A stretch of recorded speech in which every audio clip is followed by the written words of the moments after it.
हा माझा प्रश्न आहे. या देशामध्ये लोकशाही, स्वातंत्र्य पूर्णपणे मोडून उद्ध्वस्त करण्याच्या ज्या योजना आहेत नरेंद्र मोदीच्या, त्याच्यामध्ये वन इलेक्शन वन नेशन ही त्यांची संकल्पना आहे.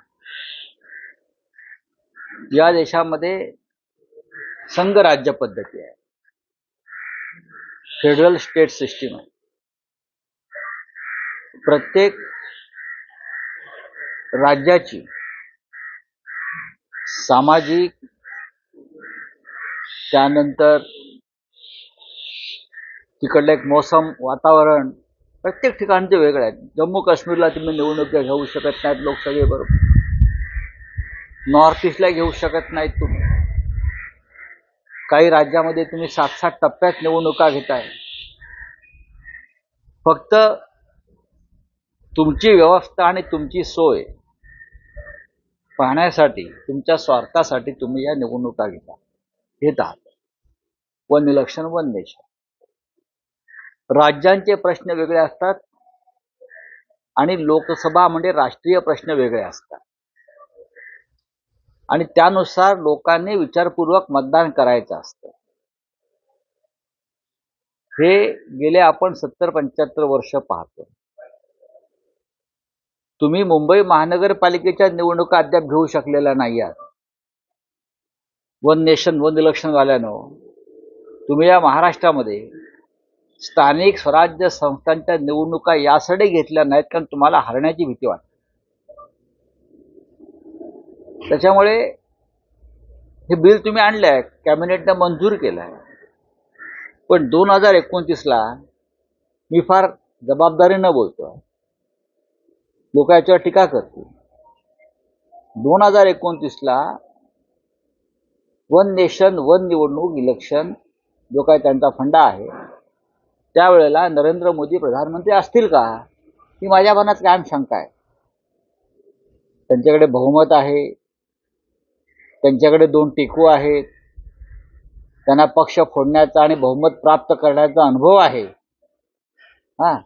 तरी माझा हा प्रश्न, ज्यांनी देशाच्या संविधानावर आणि देशाच्या संघ राज्य व्यवस्थेवर अशा प्रकारे हल्ला केलेला आहे, इतिहासानं त्यांना माफ केलं नाही, आणि पुढे जाऊन जी नवी योजना किंवा रचना ते आणायचा प्रयत्न करत होते, ती पुढे नेण्यात ते राजकारणात राहिले नाही.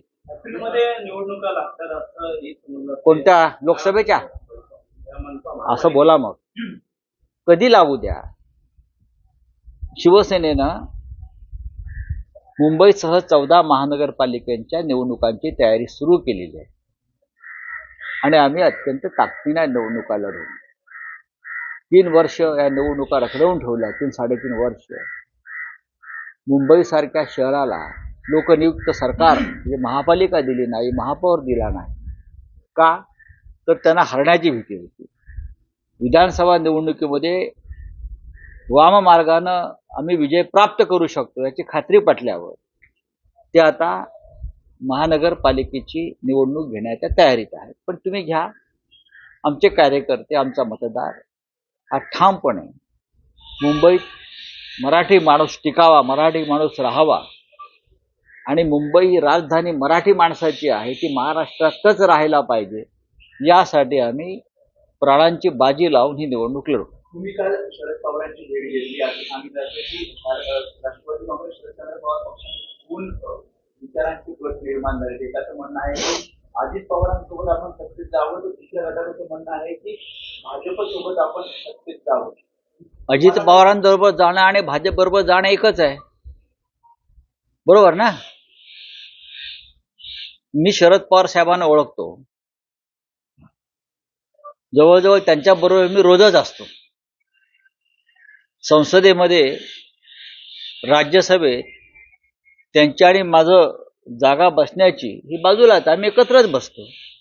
की बहुतेक कुणीतरी फार ठरवून आम्हाला जागा वाटप केलेलं आहे. मला असं वाटत नाही की माननीय शरद पवार साहेब त्यांनी जो विचार पुरोगामी महाराष्ट्राचा त्यानंतर धर्मांध शक्तीपासून दूर राहण्याचा विचार जो यशवंतराव चव्हाणांपासून आम्ही या महाराष्ट्रामध्ये रुजवण्याचा प्रयत्न केला, अशा विचारांपासून माननीय शरद पवार साहेब दूर जातील आणि हे जे भाजपच्या गोटात सामील झालेले हौशे नवशे गवशे आहेत, घाबरून पळून गेलेले, त्यांच्या नादाला लागून काही वेगळा विचार करतील याच्याविषयी माझ्या मनामध्ये म्हणजे अजिबात करणार नाहीत. आणि दुसरा असा आहे की याबाबत मध्यस्थी कोण करताय, कोण करताय? अशी माहिती की अदानींच्या घरी नाही, या संदर्भात मोठा उद्योगपती कशाला, गौतम अडाणींचं नाव घ्या ना तुम्ही कशाला लाजताय? असं म्हणतात बघा, गौतम अडाणींच्या घरी अलीकडे राजकीय चर्चा होतात, महाराष्ट्राचे भविष्य ते ठरवायचा प्रयत्न करतात. कोण? गौतम अडाणी, ज्याने महाराष्ट्राचं विमानतळ ताब्यात घेतलं, ज्याने धारावीसह हजारो एकर जमीन मुंबईची गिळली, ज्याने महाराष्ट्राचे जकात नाके ताब्यात घेतले सत्ता आल्याबरोबर, हे गौतम अडाणी महाराष्ट्राचं सामाजिक आणि राजकीय भवितव्य ठरवणार आहे. हे गौतम अडाणी म्हणजे का आचार्य विनोबा भावे आहेत का? हे गौतम अडाणी म्हणजे दादा धर्माधिकारी आहेत का? हे गौतम अडाणी म्हणजे जमनलाल बजाज आहेत का? हे गौतम अडाणी म्हणजे सन्माननीय आदरणीय यशवंतराव चव्हाणजी आहेत का, की जे या राजकारण्यांच्या गटातटामध्ये मध्यस्थता करून महाराष्ट्राला पुढे नेण्याचं काम करतायत? काय आहे? एक उद्योगपती जो नरेंद्र मोदींचा मित्र आहे आणि मित्र म्हणून हा महाराष्ट्र आणि देश लुटण्याचा प्रयत्न करतोय म्हणून देशामध्ये गोंधळ सुरू आहे, तो या महाराष्ट्रामध्ये राजकारण करणार, महाराष्ट्राचे भवितव्य ठरवणार आणि जे मुंड्या खाली घालून त्यांच्या घरी बसतायत त्यांना लाज वाटली पाहिजे मराठी म्हणून स्वतःला म्हणवून घ्यायला. राऊत साहेब, या थेट असा प्रश्न आहे की शरद पवार सुप्रिया सुळे वगळता जे अन्य एनसीपी शरद पवार गटाचे खासदार आहेत ते अजित पवारांच्या पक्षात जाऊ शकतात, यासाठी कारण अजूनही केंद्रात माननीय अजित पवारांच्या गटाला मंत्रीपद नाहीये. प्रफुल्ल पटेल यांच्या मंत्रिपदासाठीची ही सगळी तजवीज शरद पवार कसरत सुरू असल्याचं म्हटलं अजित पवार गटाला मंत्रीपद केंद्रात यासाठी नाही, कारण मंत्रिपदाचा जो केंद्रात फॉर्म्युला ठरलेला, मला वाटतं 6 खासदारांमागे एक, तर माझी अशी माहिती आहे की प्रफुल्ल पटेल किंवा अजित पवार गटाला सांगितले तुम्ही पवार साहेबांचे 5 खासदार फोडून घेऊन या, तेव्हा तुमचा 6चा कोटा पूर्ण होईल आणि मग तुम्हाला मंत्रिपद देऊ. यासाठी पवार साहेबांच्या पक्षाचे पवार साहेबांनी कष्टाने निवडून आणलेले खासदार, वयाच्या 84व्या वर्षी जीवाचं रान करून त्यांनी खासदार निवडून आणले आणि हे लोक त्यांचा पक्ष खासदार फोडतायत. फुटणाऱ्याला लाज वाटली पाहिजे, कोणी असते, फुटणाऱ्याला शरम वाटली पाहिजे. मी जसं काल म्हणालो दिल्लीमध्ये पवार साहेबांच्या, मला विचारला प्रश्न, मी जर हे पाप केलं असतं पक्ष सोडून जाण्याचं, गद्दारी करण्याचं शिवसेनेमध्ये, तर माझ्यामध्ये हिंमत नसती बाळासाहेब ठाकरेंच्या नजरेला नजर भिडवण्याची किंवा उद्धवजींच्या नजरेला नजर भिडवण्याची. मी हा निर्लज्जपणा करून आलो नसतो भेटायला कोणालाही, कारण मी पाप केलंय, माझं मन मला खात आहे. नाही, पण राऊत साहेब, शरद पवार गटाचे काही खासदार हे नॉट रिचेबल असल्याचंही म्हटलं मला वाटत नाही. काल सगळे खासदार मी पवार साहेबांच्या बंगल्यावर पाहिले, मी स्वतः पाहिले. काही लोकांनी अजूनही लाज शिल्लक ठेवल्याचं मला त्यांच्या बोलण्यातून दिसत आहे. शरद पवारांसारखा एक महान नेता या महाराष्ट्रामध्ये आहे, बाळासाहेब ठाकरेंनंतर आम्ही त्यांच्याकडे पाहतो. जे कोणी असा विचार करत असतील तर ते पवार साहेबांशी बेईमानी करत नसून ते महाराष्ट्राशी बेईमानी करतात असं मी समजतो. प्रयत्न चालू आहे, नाही, मध्यस्थी करण्याचा प्रयत्न सुरू असेल आणि पक्ष फोडण्याचा प्रयत्न एकाच वेळेला सुरू असेल, ही दुधारी तलवार आहे. पण हे फार काळ टिकेल असं मला वाटत नाही, राहील असं मला वाटत. प्रत्येक गोष्टीला एक अंत असतो.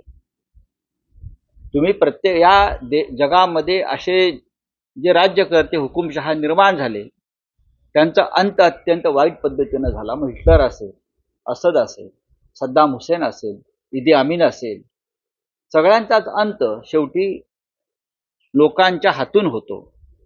आणि यालाच मी लोकशाही मानतो. नाही, पण राऊत साहेब, जशी शरद पवारांच्या पक्षात अस्वस्थता आहे तसं म्हटलं जातं आहे की महाराष्ट्रात महाविकास आघाडीमध्येही अस्वस्थता आहे. कसली विशेषतः अस्वस्थता? काँग्रेस आणि शिवसेनेमध्ये यासाठी, कारण भाजपच्या नेत्यांकडून दावे आहेत की काही महाविकास आघाडीचे आमदार आमच्या संपर्कात आहेत. बघा, त्यांच्याकडे सत्ता आहे, त्यांच्याकडे प्रचंड काळा पैसा आहे. पैसा नाही, काळा पैसा, ब्लॅक मनी, लुटलेला पैसा आहे. त्यांच्याकडे police, ED, CBI, income tax अशा यंत्रणा आहेत. त्याच्यामुळे ते अशा प्रकारचे दावे करू शकतात. या यंत्रणा जर आमच्याकडे असत्या तर अख्खा भाजप आम्ही 15 मिनिटात खाली केला असता. काय, ह्या यंत्रणा जर आमच्या हातामध्ये असत्या ना, तर इतकंच कशाला, बॅलेट पेपरवर निवडणुका घेऊन दाखवा, निकालाची मतमोजणी सुरू होताच अर्धे भाजपवाले देश सोडून पळून गेलेले असतील, मोठे मोठे नेते. तर या गोष्टी आम्हाला सांगू नका. माझ्यासारखा माणूस आहे ना, कोणाच्या बापाला घाबरत नाही. आम्ही सगळं भोगून पक्षामध्ये तुरुंगवास भोगले, मारामाऱ्या केल्या, सगळं रक्त सांडलंय, रक्त पाहिलंय. आता आम्ही सभ्य झालेलो आहोत. जोपर्यंत सभ्य आहोत तोपर्यंत आम्ही सभ्यतेनं राहू. महाराष्ट्राच्या मुळावर याचा प्रयत्न करा. तर पुन्हा 105 हुतात्मे देण्याची तयारी फक्त उद्धव ठाकरे यांच्या नेतृत्वाखालच्या शिवसेनेमध्ये आहे.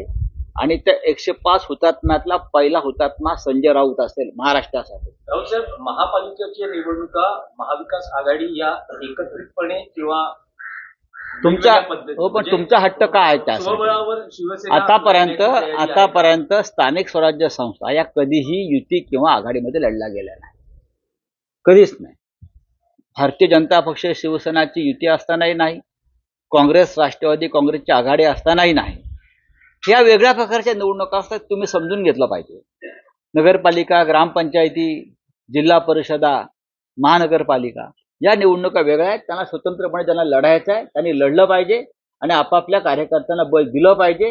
हेच कार्यकर्त्यांचं बळ पुढे विधानसभा आणि लोकसभेला आघाडी आणि युती म्हणून उपयोगाला येतं. म्हणजे स्पष्ट असं समजायचं का की शिवसेना युबीटी मुंबई महापालिका आणि अन्य महापालिका निवडणुका स्थानिक स्वराज्य संस्था आम्ही स्वबळावर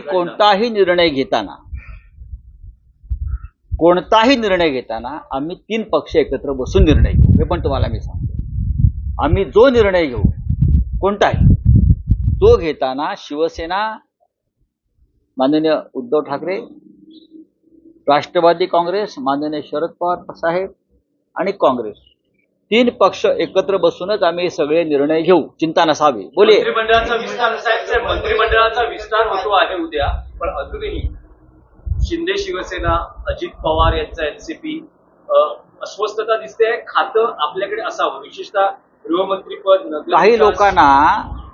काही लोकांना मंत्रिमंडळ विस्ताराच्या दरम्यान हृदयविकाराचा झटका किंवा ब्रेन हॅमरेज झालं नाही म्हणजे कमावलं, ॲम्ब्युलन्स ठेवल्या पाहिजे. आसपास रुग्णवाहिका ठेवा, अनेकांना धक्के बसणार आहे. शिंदे जात नाही, शिंदे नाराज आहेत असं म्हटलं जात आहे. बघा, शिंदेच्या नाराजीला कोण विचारतं? शिंदे यांचा आनंद किंवा शिंदे यांची नाराजी हा विषय आता दिल्लीसाठी संपलेला आहे. हे सगळी कळसूत्री बावली आहे. अजित पवार असतील, शिंदे असतील, त्यांचे लोक असतील, हे गुलाम आहेत आणि गुलामानं बंडाची भाषा करायची नसते. हे डॉक्टर आंबेडकरांचं फार मोठं तत्वज्ञान आहे. गुलामानं आपल्या हक्कासाठी लढण्यासाठी बलिदानाची तयारी ठेवली पाहिजे. ती यांच्याकडे नाही. ये डरपोक लोग हैं. आप अभी पूछिए क्या है? हाँ? पारित कर दिया है, लगातार इस पर जो है बात की जा रही थी, इस तरीके से मुद्दे जा रहे थे कि जल्दी से पारित किया जाएगा. और देखिए, ये जल्दबाजी है. उस बारे में कोई ठीक से संशोधन या रिसर्च नहीं किया है. मोदी जी हमेशा अपने मन की बात बोलते हैं. जनता के मन में क्या है, या जो अपोजिशन के लोग हैं उनके मन में क्या है, उस बारे में कभी सोचते नहीं. ये एक संघ राज्य व्यवस्था है हमारे देश में. अलग अलग राज्य, अलग अलग भाषा, अलग अलग प्रथाएं, अलग अलग तरह का हवामान, सब कुछ बदल जाता है. आप एक देश में लोकसभा विधानसभा की जम्मू कश्मीर का चुनाव नहीं कर सकते। आप मुंबई महानगर पालिका का चुनाव एक साथ नहीं कर सकते। ये सिर्फ आपके स्वार्थ के लिए आप ये करने जा रहे हैं। लेकिन मुझे शंका है, क्या 2029 तक मोदी जी प्रधानमंत्री रहेंगे? आपको आश्चर्य होगा मेरे वक्तव्य से, लेकिन मेरा ये सवाल है, जो मोदी जी और शाह जी करने जा रहे हैं ये लोकतंत्र को सबसे बड़ा खतरा है, लोगों की भावनाओं को ठेस है। आपकी सरकारें चाहे महाराष्ट्र में हो चाहे दिल्ली में हो, ये लोकतंत्र से बनी हुई सरकारें नहीं है, ये ईवीएम से बनी हुई सरकारें हैं। महाराष्ट्र में आप देखिए, गांव-गांव में लोग रिजोल्यूशन कर रहे हैं ईवीएम के खिलाफ। इसी जनता को आप मूर्ख समझते हो? तो 2029 तक क्या मोदी जी प्रधानमंत्री रहेंगे देखने के लिए? हाँ, क्या उनको सत्ता छोड़नी पड़ेगी? ये आने वाला समय बताएगा। विचार दिख रहे हैं, एक कह रहे हैं कि अजित पवार के साथ जाना चाहिए, दूसरा कुछ कह रहा है कि हमें भाजपा के साथ जाना चाहिए। उसका मतलब ये कि है ना, भाजपा के साथ जाना चाहिए, मीन्स भाजपा की गुलामी करनी चाहिए। अजित पवार बीजेपी के साथ है। आपने शरद पवार के साथ मुलाकात की? मैं पवार साहब के साथ रहा, मैं हमेशा पवार साहब के साथ दिल्ली में रहता हूं, हम एक साथ ही बैठते हैं, एक साथ काम करते हैं। मैं जानता हूं पवार साहब को, उनकी जो विचारधारा है वो भारतीय जनता पार्टी या आरएसएस से मेल नहीं खाती। पवार साहब अकेले रहेंगे, वापस खड़े रहेंगे, उनकी पार्टी खड़ी करेंगे, लेकिन बीजेपी के साथ कभी नहीं जाएंगे, ये मेरा विश्वास है। तो उद्योगपति गौतम अडानी का नाम मैं सुन रहा हूं, जो मोदी जी के मित्र है, वो मिडलमैन है। अब गौतम अडानी देश की राजनीति में इस प्रकार का काम करेंगे, वो मुंबई के टोल नाके लेंगे, जकात नाके लेंगे, मुंबई का एयरपोर्ट चलाएंगे, धारावी का विकास करेंगे, सब कुछ वही करेंगे, राजनीति भी वही करेंगे, हाँ मध्यस्थता भी वही करेंगे। क्या गौतम अडानी जयप्रकाश नारायण है या वीपी सिंह है? जयप्रकाश नारायण कौन है? राम मनोहर लोहिया है? आचार्य विनोबा भावे है? कौन है भाई ये, कि उनकी मध्यस्थता से उनके घर में ये बैठक सब हो रही है? आश्चर्य है, और मुझे लज्जा भी आ रही है कि हमारे लोग उनके साथ बैठकर ये सब राजनीतिक बातें कर रहे हैं। देश के लिए बहुत शर्मनाक बात है ये। मैं तो मानता हूं, मैं इतने सालों से राजनीति में हूं, पत्रकारिता में हूं, आम नागरिक भी हूं इस देश का। मैं सोचता हूं एक देश में क्या हो रहा है। राउत साहब, लेकिन शरद पवार हो, सुप्रिया सुले हो, भले अजित पवार, मुझे नहीं लगता है, मुझे नहीं लगता है ये कोई सांसद जा सकते। देखिए, शरद पवार साहब ने बहुत कष्ट करके, मेहनत करके अपने सांसदों को चुनकर लाए। ये तो क्या हैसियत थी किसी की? पवार साहब को चेहरे पर देखकर लोगों ने वोट किया है, 8 सांसद है, आप उनको तोड़ेंगे?